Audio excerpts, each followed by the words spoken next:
सबके जीवन में ऐसा प्रसंग अवश्य आता है कि सत्य कहने का निश्चय होता है हृदय में, किंतु मुख से सत्य निकल नहीं पाता। कदाचित किसी दूसरे की भावनाओं का विचार आता है मन, दूसरे को दुख होगा ये भय भी शब्दों को रोकता है। तो ये सत्य क्या है? जब भय रहते हुए भी कोई तथ्य बोलता है तो वो सत्य कहलाता है। वास्तव में सत्य कुछ और नहीं, केवल निर्भयता का दूसरा नाम है। और निर्भय होने का कोई समय नहीं होता, क्योंकि निर्भयता आत्मा का स्वभाव है। क्या प्रत्येक क्षण सत्य बोलने का क्षण नहीं होता? स्वयं विचार कीजिए। नदी का जल मीठा होता है क्योंकि वो सबको जल देती है। सागर जल लेता है, इसीलिए खारा होता है। और नाला, उसका बहना रुक जाता है और इसी कारण से वो दुर्गंधपूर्ण हो जाता है, किसी काम का नहीं रहता। हमारे जीवन में भी कुछ ऐसा ही होता है।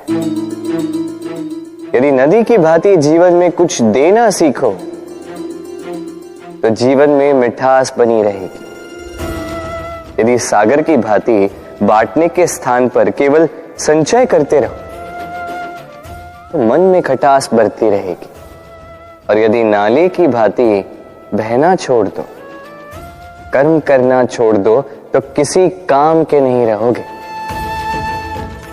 इसलिए बिना किसी विराम के कर्म करते रहो और जो कुछ भी आपके पास है उसे बांटना सीखो।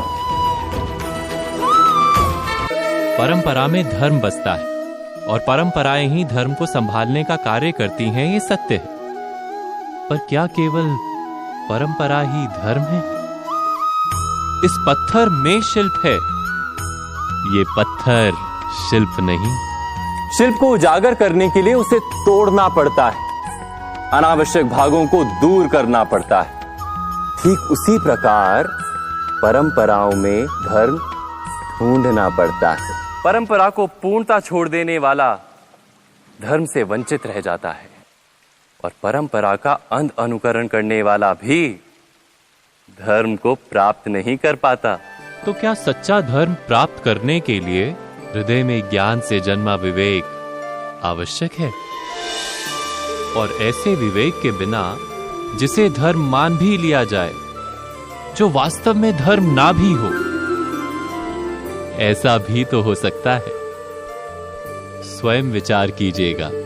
हम अपनी सोच और संसार की मान्यता के अनुसार अपने विचार बनाते हैं। जैसे सत्य कहना धर्म है, असत्य कहना पाप, सहनशीलता धर्म है और क्रोध करना अधर्म, उपकार करना, जीवों पर दया करना धर्म है और निष्ठुर होना अधर्म।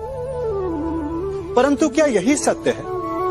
क्या कभी कभी परिस्थितियां इन आवेशों को उल्टा नहीं कर देती?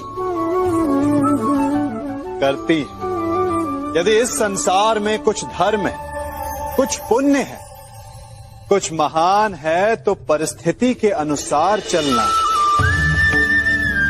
जटायु स्मरण है आप सबको, वो जिन्होंने रावण पर क्रोध किया था, उस पर आक्रमण किया था।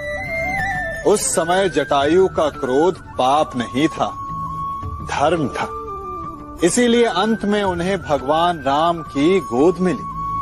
और कुछ ऐसे भी होते हैं जो धर्म को सहनशीलता समझकर हर अन्याय को सहते हैं और अंत में वो बाणों की शैया पाते हैं। यदि कोई पशु या व्यक्ति अकारण आक्रमण करके किसी निर्दोष के प्राण लेने की चेष्टा